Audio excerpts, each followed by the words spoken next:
السلام علیکم جی، میں کیپٹن شمائلہ چودھری۔ آج ہم بات کریں گے الیکشن اور ہمارے سیاسی کلچر کی۔ بدقسمتی سے وطن عزیز میں ہمارا سیاسی کلچر کچھ اس طرح کا ہے کہ جب بھی کوئی الیکشن ہوتا ہے، ہارنے والی پارٹی جیتنے والی پارٹی کو کبھی بھی دل سے قبول نہیں کرتی۔ اور ابھی اگر حالیہ بات کریں کشمیر کے الیکشن کی، جو 3 فیزز میں ہوا، تو اس میں 2 مرحلے جو تھے وہ مسلم لیگ نون نے جیتے، جبکہ پیپلز پارٹی نے دن رات ایک کر دیا دھاندلی کے الزام لگانے میں۔ اور تیسرا الیکشن جو ہے، اگر پیپلز پارٹی جیتی تو مسلم لیگ نون نے بھی یہی کیا۔ 2 مین بڑی پارٹیوں میں الیکشن تھا، مسلم لیگ نون اور پیپلز پارٹی میں۔ چھوٹی پارٹیاں بھی ہوتی جن کی 1-2 سیٹیں بھی ہوتی ہیں، وہ بھی اسی طرح سے جیتنے والے پر پھر دھاندلی کا الزام لگاتے ہیں۔ ابھی کشمیر کے جو حالات تھے، ان کا تقاضا یہ تھا کہ الیکشن جو ہے وہ فیئر اینڈ پرامن ہوں، تاکہ کوئی بھی دہشت گرد جو ہیں وہ کوئی فساد نہ پھیلا سکیں یا ان کو بدامنی کا کوئی موقع نہ مل سکے۔ اس کے باوجود ہم نے کیا دیکھا؟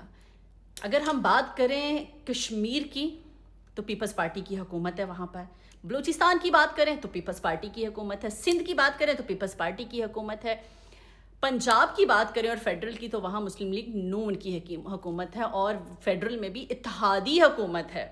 کون بیٹھے ہیں جی؟ اگر وزیر اعظم ہے وہ مسلم لیگ نون سے ہے تو صدر جو ہے وہ پیپلز پارٹی سے ہے۔ کیا ہو رہا ہے اس الیکشن کے بعد؟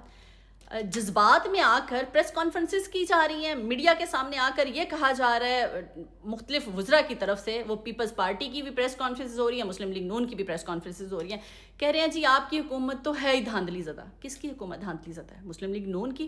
اگر وہ دھاندلی والی ہے تو پھر پیپلز پارٹی کا پریزیڈنٹ بھی دھاندلی والا ہے۔ اگر پیپلز پارٹی کی حکومت دھاندلی والی ہے تو مسلم لیگ نون کا وزیر اعظم ہے، پھر دونوں دھاندلی والے ہو گئے۔ آپ کس پہ الزام لگا رہے ہیں؟ خدا را عوام کو بدسن کرنا بند کریں۔ پوری دنیا میں الیکشن ہوتے ہیں، جب الیکشن ہو جو ہارنے والا ہے وہ جیتنے والے کو جا کر باقاعدہ مبارک دیتا ہے، اور جیتنے والا جب جشن کرتا ہے، کوئی پارٹی کرتا ہے اپنی جیت کی، تو وہ ہارنے والے کو اور پرانے جتنے بھی وزراء ہوتے ہیں ان کو اپنی پارٹی میں انوائٹ کرتا ہے۔ لیکن ہمارا کلچر پتہ نہیں کیسا ہے، ہمیں صرف الزام لگانا آتا ہے، اور ہم یہ بھی نہیں سوچتے کہ اس کا امپیکٹ پوری دنیا میں کیا جا رہا ہے۔ خدا را یہ سب کرنا بند کریں۔ اگر ملک میں آپ اس کلچر کو بدلیں، اور اگر سیاست میں ایمانداری ہوگی تو ملک میں ایمانداری کا کلچر ہوگا۔ اگر سیاست میں برداشت ہوگی تو عوام میں بھی برداشت ہوگی۔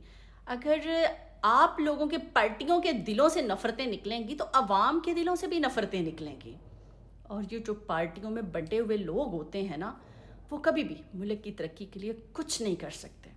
ابھی 14 اگست آ رہا ہے، آپ لوگ مل کر پرومس کریں کہ آپ اتفاق سے رہیں گے، اتحاد سے رہیں گے، اور ملک کے لیے، عوام کے لیے کچھ اچھا سوچیں گے۔